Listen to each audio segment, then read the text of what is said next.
دهها نقب منطقه قرغنده قزاقستان با طلب بالا بردن مزدشان از زیر زمین برآمدن را رد کردند.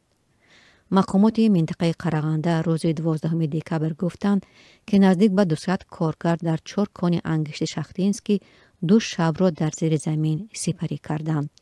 شماره دقیق اعتراضگران معلوم نیست. اما وزیر مهنت و حفظ اجتماعی اهالی قزاقستان تامر دویسینووا خبر داد که نزدیک به 600 کارگر کانهای شرکت ارسیلار متال تیمرتاو دست به اعتراض زده اند. 11 دکبر دهها کارگر این شرکت پس از بست شبانه به نشان اعتراض نخواستند از نقب بیرون شوند.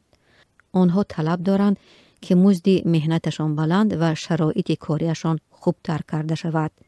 پس از چند خبر داده شد که کارگران 4 نقب در این اعتراض شرکت دارند. به گفته دوسینووا گفتگوها با کارگران دوام دارند. کمی دیرتر نتیجه گفتگوها اعلام می شود، افزود وزیر.